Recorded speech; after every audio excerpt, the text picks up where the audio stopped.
got something for you. We got something for you. It's something Megapod shiny. It's wrapped in Megapod plastic. Put on your Megapod jammy. It's time for Megapod-tastic. Megapod-tastic. Megapod-tastic. Megapod-tastic.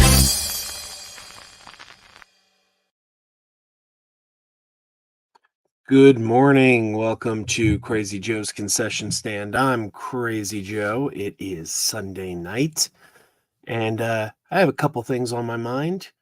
I saw that I was looking at we have a group chat. We have a little bit of a group chat, and I saw somebody said that there was no stream tonight. So I thought, well, what the heck? I'll go on. I know Perp was on, but it looks like I just missed his stream because I tried to pop into it. He must have ended just before I got there. And I got a couple things that I do want to discuss because I just finished watching Superman and Lois. Am I frozen? It looks like I'm frozen on my screen. I can't tell if that's what's going out. Oh, there we go. All right, I'm back. I was frozen on my screen. I don't know if that was frozen for everyone. I just finished watching the season finale of Superman and Lois, and that's the number one reason I wanted to go live tonight because I'm fresh from seeing it. You know, it's on Max now, streaming on Max, and I don't have traditional cable, so I thought, okay. I'll wait till it comes on Max, and watched the whole season, and I just finished it tonight. And there's going to be a bit of a spoiler for the season finale of Superman and Lois. I mean, some people who were watching it on regular television may have seen this already, but if you're watching it on Max, maybe you didn't. But there is a spoiler coming. So if you haven't seen the current season of Superman and Lois, and you're planning to watch the current season of Superman and Lois, you may want to tune out because I'm going to get into spoilers. But we just watched, my wife and I just watched the finale. And overall, this was a really good season of Superman and Lois. Very strong season. It involved a Bruno Mannheim, played by Chad Coleman. A lot of people may know him as Clyden from the Orville. It's probably how most people know him, Clyden from the Orville. And he was a criminal mastermind whose wife was suffering from cancer, and his wife befriends Lois. Becomes a bit of a conflict because he's a villain, and his wife is now friends with Lois because they're going through something together. And it was a very strong season. Then we get to the last two episodes of the season. And basically the Bruno Mannheim story and Lois's cancer, they bring that story to an end 2 episodes before the end of the season. And they bring in Lex Luthor. Lex Luthor, who's never been seen on the series before. Now, I've already got a bit of an issue. with Lex Luthor. And the reason is because Superman and Lois was sold to us as a spin-off of Supergirl and a part of the CW Arrowverse. That's how it was sold. Tyler Hoechlin and I'm blanking on her name, the actress who plays Lois, they were both introduced on Supergirl, and they were both part of the CW Arrowverse. So we were kind of sold this show early on as this is a spinoff of Supergirl. This is, you liked him on Supergirl, here he is, we're giving him his own show. And even season 1, they had the character of Diggle appear from the Arrowverse. So it very much was a case of this is a spinoff of the Arrowverse. That's the way it was sold to us. And then late in season 2, they came out and stated, this is not part of the Arrowverse. The Arrowverse is an alternate time. This is an alternate timeline. And that felt pretty crappy to me. It felt pretty crappy to me that you were going to sell this as one thing. And then after the fact, be like, well, um, it's not that thing after all. And a lot of online trolls like to use the term bait and switch. You always hear, oh, this was a bait and switch. This was a bait and switch. And most of the time I roll my eyes because they're just trolls trolling. They have a complaining about something. This, however, though, really felt like it because this was presented as this is a spinoff of this series. And then it was, no, it's not connected to that series after a year and a half when you've already been invested. So they bring in Lex Luthor this season, and it's a different actor than played him on the Arrowverse. It's a guy from The Walking Dead. I can't think of his name. I wasn't a Walking Dead fan. Where it was John Cryer in the other universe, and that just immediately felt cheesy to me. Like, we're going to get you by you liked this version of the character, and now we're going to tell you it's not that version of the character once you're invested in our new show. Rubbed me the wrong way, but it's okay. Even though it rubbed me the wrong way, I'm still willing to go with it. I'm like, all right, whatever. I don't like it, but it's the stories that matter. It's the stories. And we had great stories, season 1, season 2, most of season 3. Then we get to the second to last episode of the season, and here it comes. I'm going to give you a spoiler. Boom. Doomsday. Doomsday. One of the crappiest characters in Superman history. A character who isn't even a character. He's a plot device. It was basically, we just need some force to come out of the earth and beat Superman to death. I mean, Doomsday was not a good storyline in the comics. It sold well. It was a marketing gimmick, but it wasn't a good storyline. And ever since that, because it sold well, in every media, they want to push Doomsday on us. We've had Doomsday on Smallville. We've had Doomsday in the DCEU movies. Now we're going to have Doomsday here on Superman and Lois. And the only good version of Doomsday, if you ask me, so far, the only good version of Doomsday we've had was Smallville.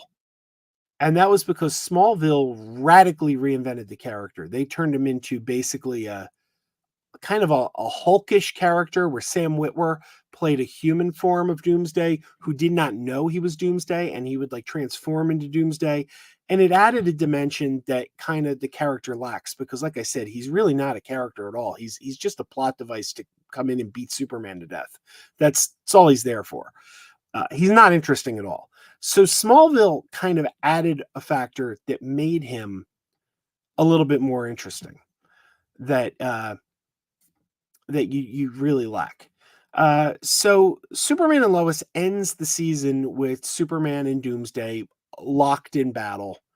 There's no victor yet. There's no victor, no loser. They're locked in a battle, and we see them kind of charging at each other, and it cuts, and that's your cliffhanger for season 4.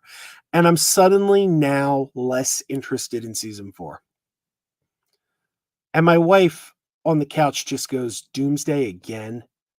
Doomsday again? Can we please just give Doomsday a rest? And I shook my head. I said, yeah, this is a character who wasn't good when he first appeared in the comics. He just sold really well. But they're just going to keep pushing Doomsday on us.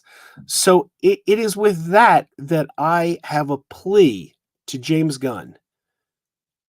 In the DCU, can we please not have Doomsday? Can we give this lame plot device a rest?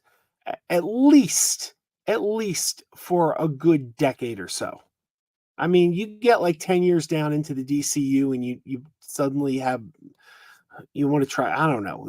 Let's at least just put him on the shelf for a while. I am so tired of Doomsday.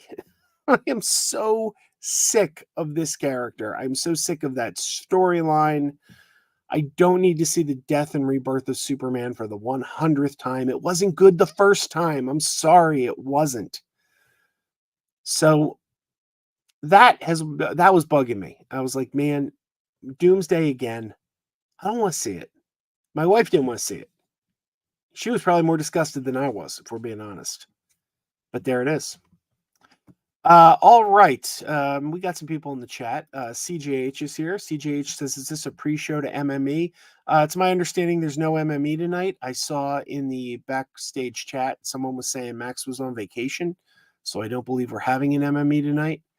I know Perp was live, and I tried to pop into his Perp, but or his Perp stream, but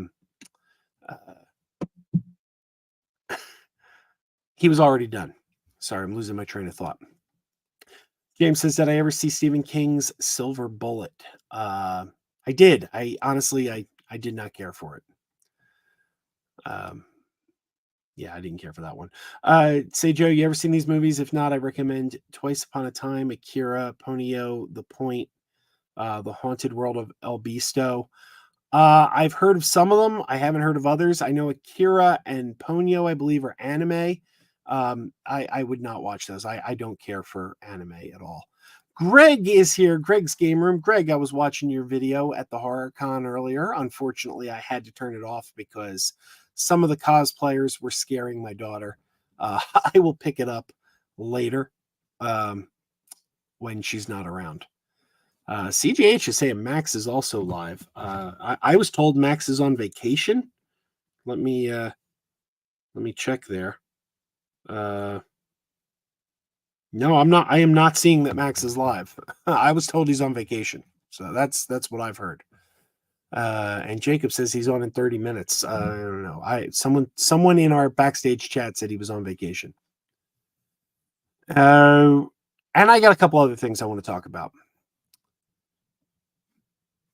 And I'm sorry, I've lost track of the chat here. Red Knight says Sam is a great actor. Sam Witwer is a great actor. He was on a great TV series called Being Human, about a vampire, a werewolf, and a ghost that have an apartment together.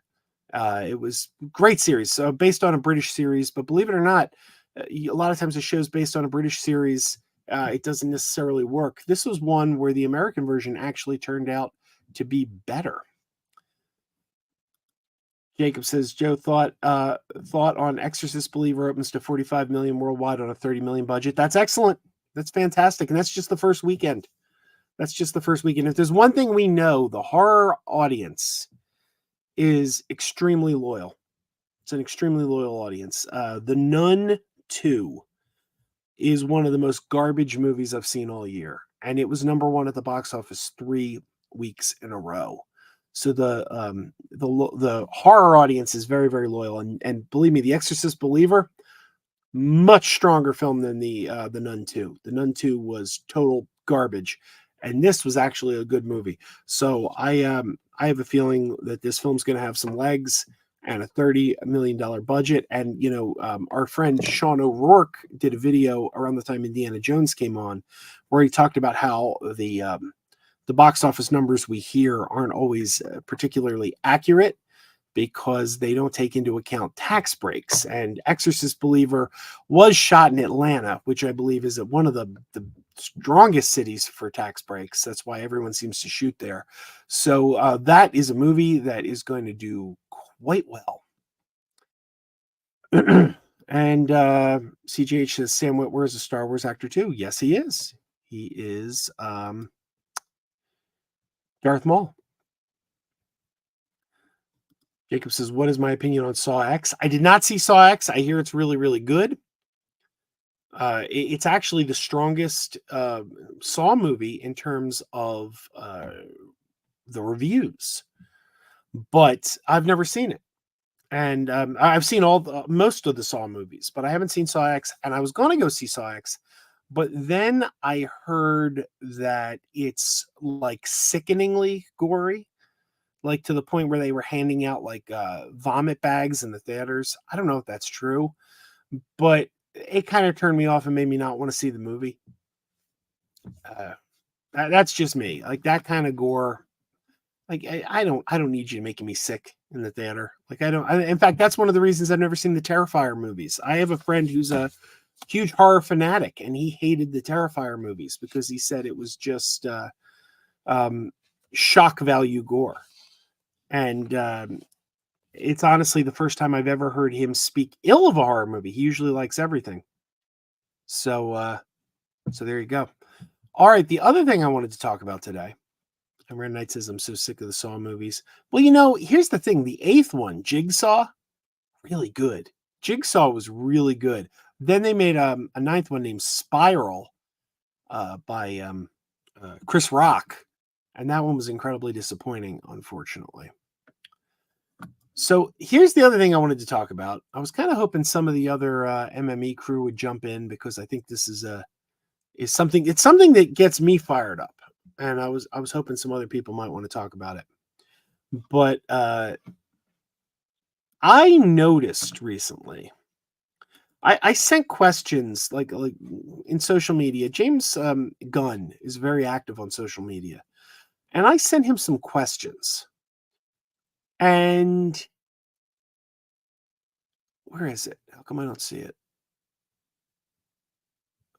I'm looking for it now. Hang on a second.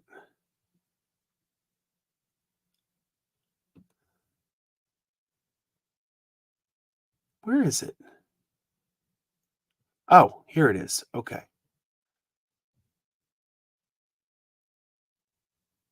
I'm sorry. I'm having a little bit of trouble finding what I want. Oh, I'm not under Chrome tabs. There's the problem. There it is. There it is. I got it. Okay. James Gunn's very active on social media. A lot of people know that.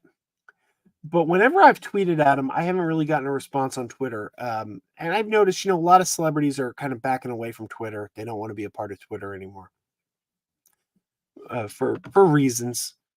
But I noticed James Gunn was extremely active on Threads. And I thought, you know what? Let me try sending him the same question I sent him a couple times on Twitter. Let me try it on Threads and see if he responds. And sure enough, he did. And I'm quite excited about the response I got from him. So yesterday, I believe it was, I put this message up on Threads, or maybe it was this morning. See, that's the thing. I don't even know my own timeline. I don't even know my own timeline. When did I put it? One day ago. I put up on the Crazy Joe Adventures Threads at James Gunn. Are you a fan of Keith Giffen and J.M. DeMatteis's run on Justice League International? And James Gunn responded, huge fan. Met with JM the other day, in fact, updating him on Creature Commandos, which he created, and other things. So I got a response from James Gunn, and James Gunn said exactly what I was hoping to hear. James Gunn is a fan of Justice League International by Keith Giffen and J.M. DeMatteis. Now, I don't know how many of you read this run of comics. This was a run of comics that lasted several years, and it was 2 books. It started off as Justice League International, but then it was so popular, it got a spin-off series called Justice League Europe, and they changed the title of the Justice League International. They changed the title to Justice League America. So the whole thing, Justice League International was kind of the umbrella title, and you had the American and the European leagues, but they were both under the Justice League International umbrella. And this series ran from like 1987 into the early 90s. I want to say around 93 or 94. And my God, this is the best run of any comic book I have ever read. And I was hoping that James Gunn would say he was a fan, because I was kind of hoping that we might see shades of the JLI in the DCU. This has been my hope for quite some time. Now, if you look, this was the original crew of the JLI. It changed over the years. The core group kind of Mr. Miracle, Blue Beetle, Batman, Guy Gardner, Martian Manhunter. That core group remained intact, along with Booster Gold, who's not pictured on this cover. Booster Gold joined them in issue 4, and he was a mainstay for a very, very long time. But Shazam, Dr. Fate, Dr. Light, you see them on there. Black Canary, they didn't last long. They kind of left the league after a while. But if we look at this initial lineup, we've heard rumblings that Zachary Levi, being close friends with James Gunn, that he could make the transition to the DCU. We know for a fact that we're getting a Blue Beetle, with Zolo is going to continue on as the Blue Beetle in the DCU. And we know that Nathan Fillion is going to be playing Guy Gardner in Superman Legacy. And of course, there's going to be a Batman. So if we look at this crew here, we possibly already have 4 of these characters, and we've been confirmed that there's going to be a Booster Gold TV series. So Booster, who's not pictured here, but is also a mainstay of the JLI, is also coming to the DCU. And it just gets me wondering, could we be seeing Justice League International in some shape or form in the DCU? I don't know, but I'm very hopeful. This is my favorite run of Justice League. It's my favorite run of any comic, quite frankly. It was a lot of fun. If you've never read JLI, I can't recommend enough digging up the back issues and trying to, I mean, there's back issues, there's reprints available that you can get. And I think there's an omnibus. I still have my original issues. And I have the trade paperbacks. Give me a second. I'll grab the trades. Hang on. They're not far. They're just this way.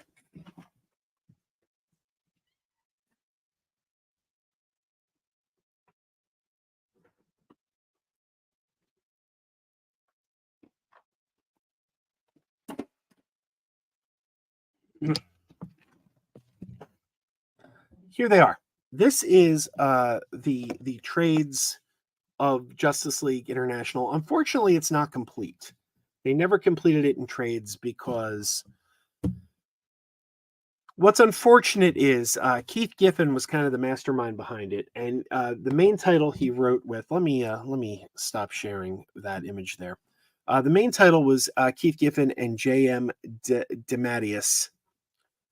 But once the spinoff of Justice League Europe came along, it got to be a little bit too much for J.M. DeMatteis. He had several books of his own that he was writing, like Dr. Fate he was writing at the time. And it just got to be a bit much. And he stayed on Justice League America, but he had to walk away from Justice League Europe. And he was replaced by a writer. I mean, Keith Giffen was still the main writer, but he was assisted by a guy named, I believe his name was Gerald Jones, if I'm not mistaken. Let me see. Is that the name? I know it was Jones. I don't want to say the wrong name because, oh, hell, what I'm about to say is,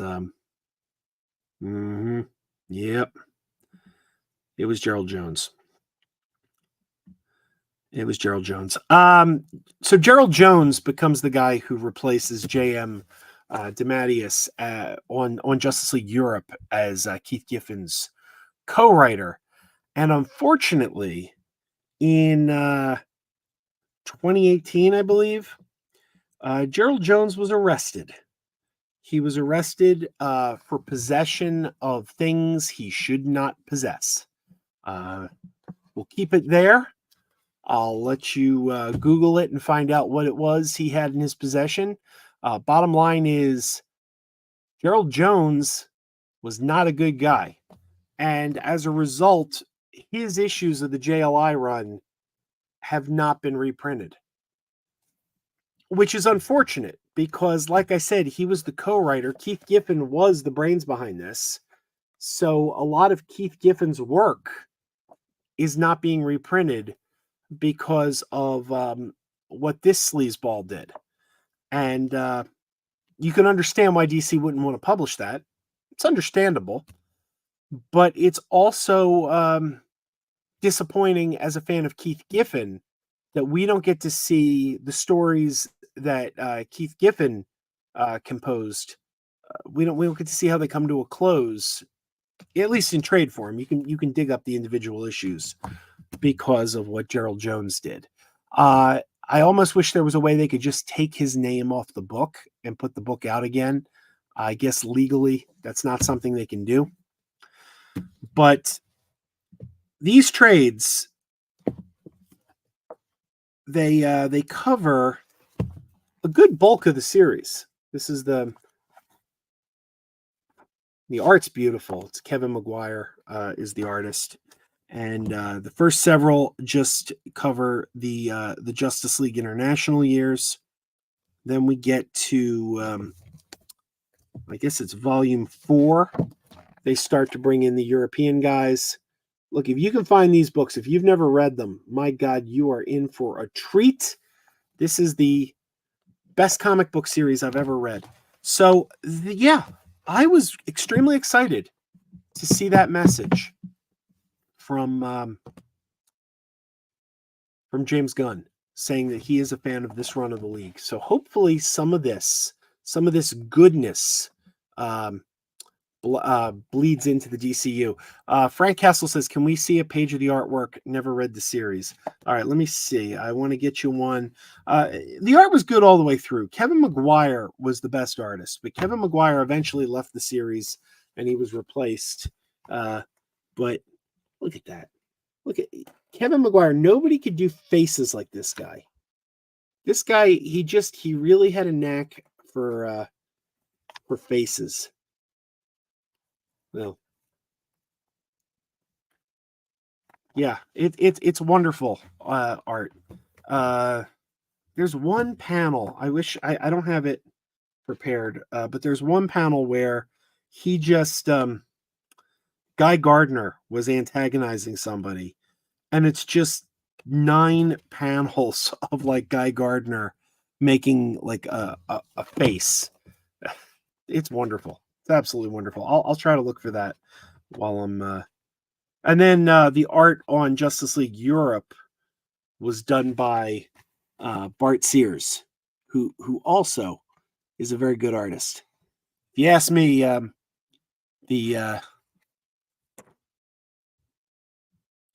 that's, I don't know who did that. That's one of the annuals. But Bart Sears' art is really good too. So there you go. Let me take a look at your chats here. Trying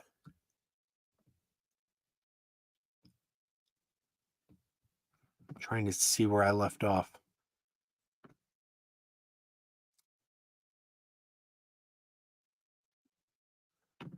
Okay, Jacob says, thoughts on The Nun crossing 240 million at the worldwide box office. Like I said the other day, anything that's good for the theaters, anything that's good for the box office, I'm in favor of.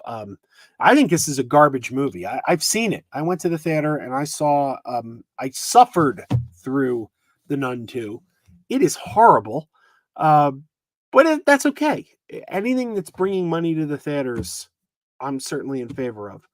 And that's a wonderful thing. And the Conjuring universe, man, they are,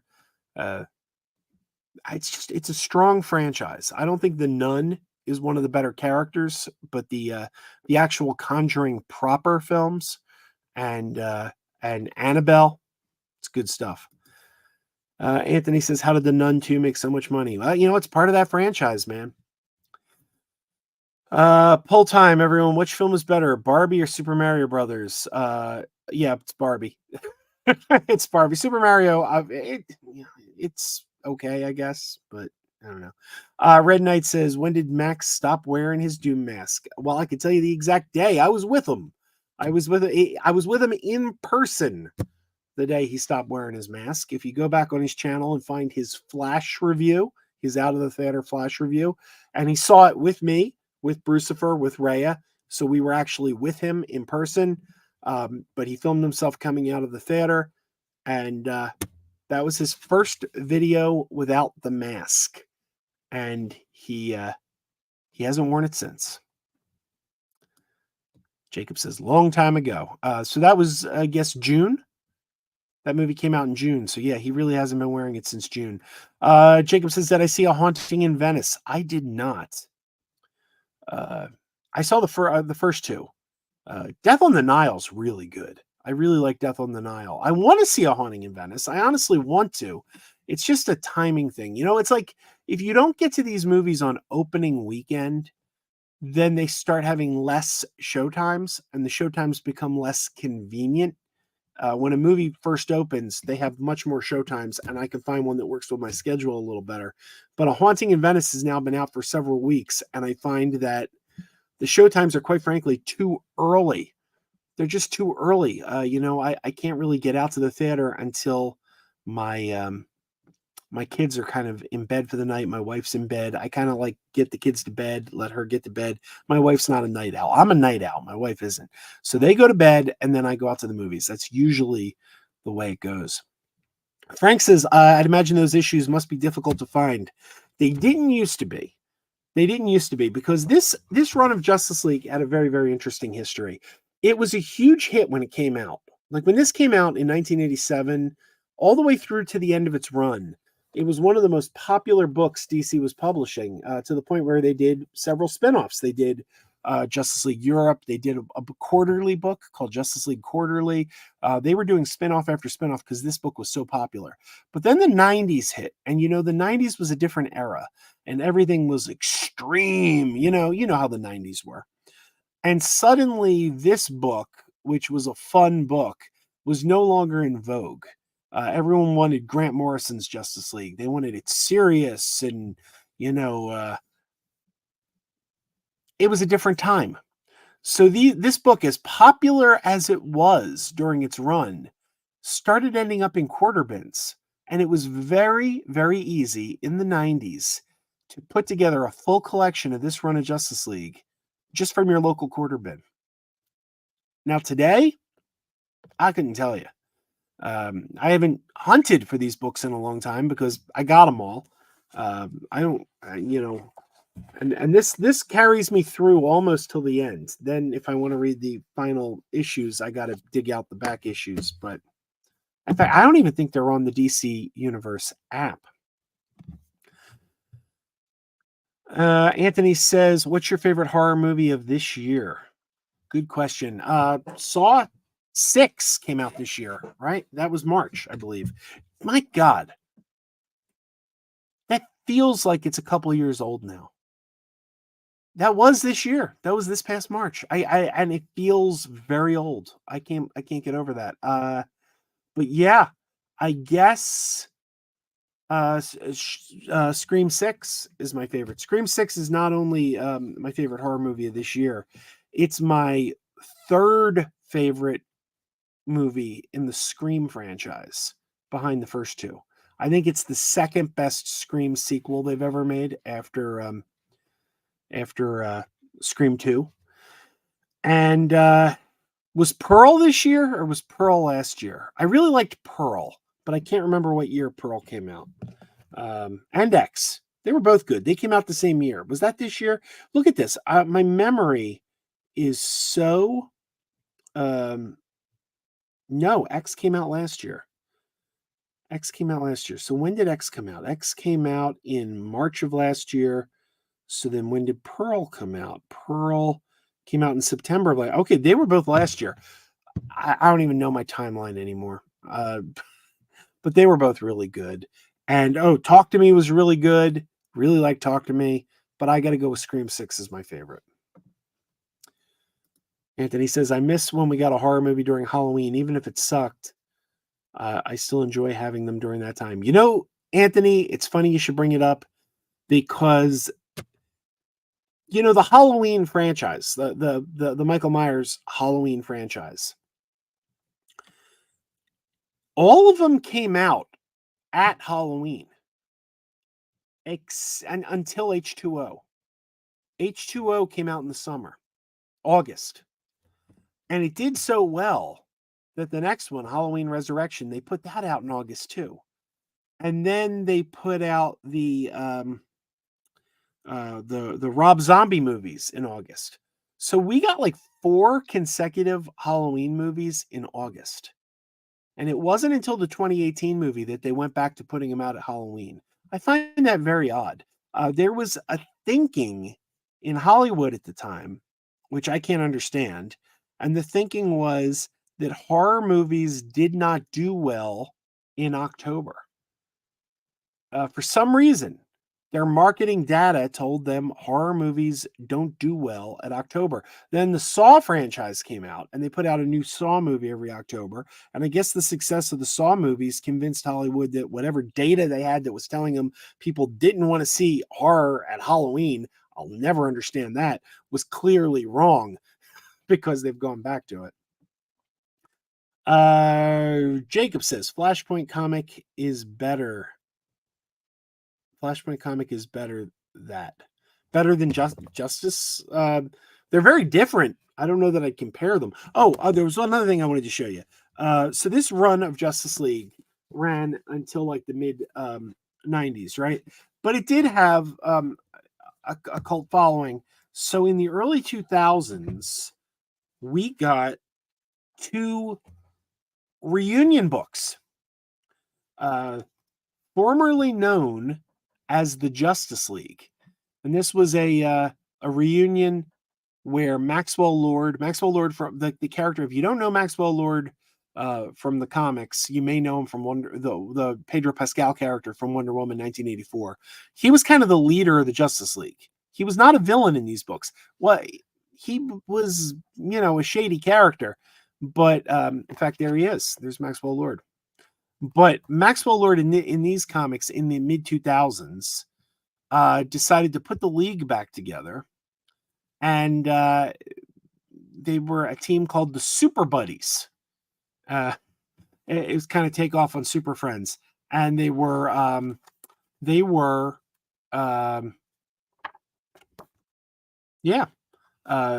of helping people. They were heroes for hire, super buddies. You needed a superhero team, you can call the Super Buddies. And because at this time the Justice League was Superman, Batman, Wonder Woman. Those guys had retaken the name Justice League. So these guys were formerly known as the Justice League. And this did so well that a year later they came out with another sequel to it called I Can't Believe It's Not the Justice League. So there you go. Formerly known as Justice League, and I Can't Believe It's Not the Justice League. They were kind of the spin-offs of this run of JLI.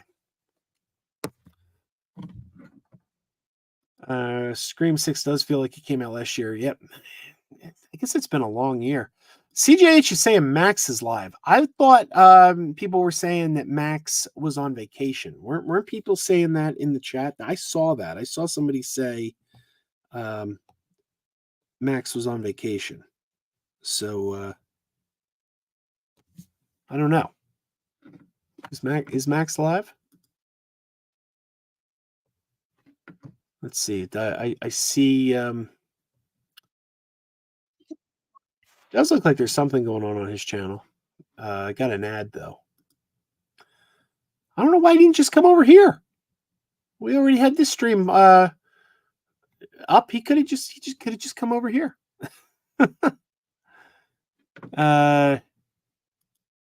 Jacob says he said he was going to be on his lake. Oh, there you go. Oh, hey, come on over, man. Come on over. I was told you weren't that you were on vacation, and now I'm being told you're live.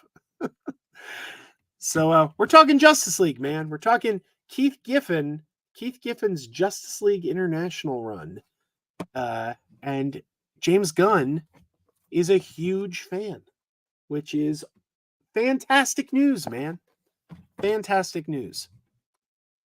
Anthony says Max proved me wrong. Max proved you wrong about what? I missed something. I missed something. Claudia says we are live with Max. Let's yeah, I don't know what's going on. I don't know what's going on anymore. So there you go. Let's take a look. Let's see what's going on Max's channel right now. Let's go. Present, share screen. We'll get to the bottom of this. Chrome tab. Where is it?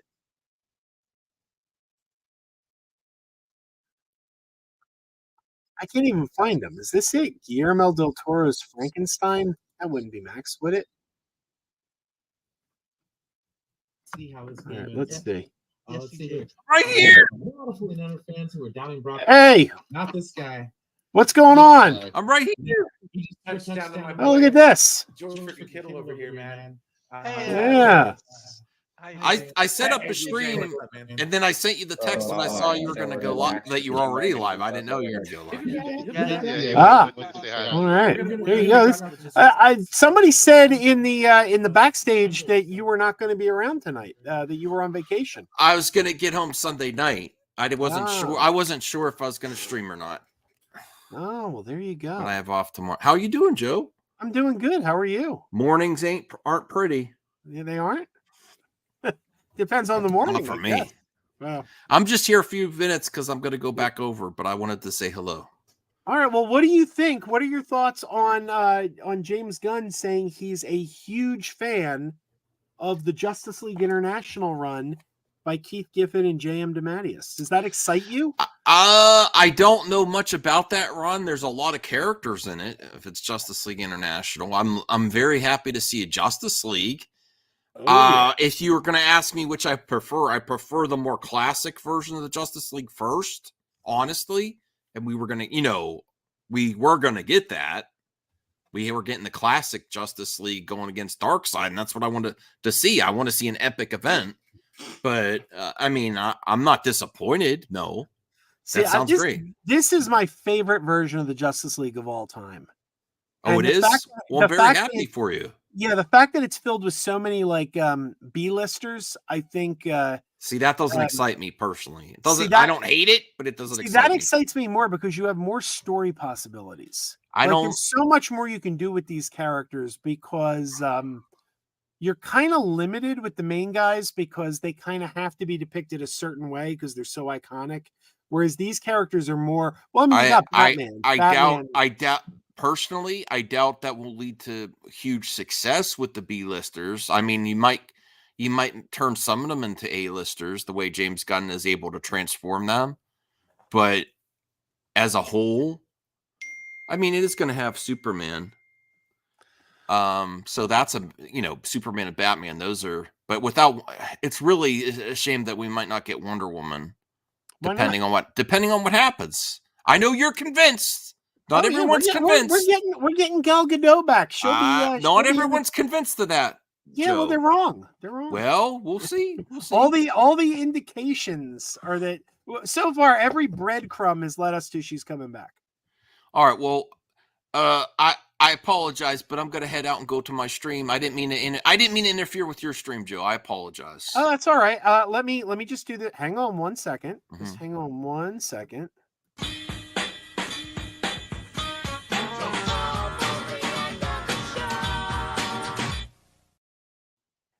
All right, it's almost the end of the show, and we're gonna pop over to Max's stream now. So, oh wow, cool.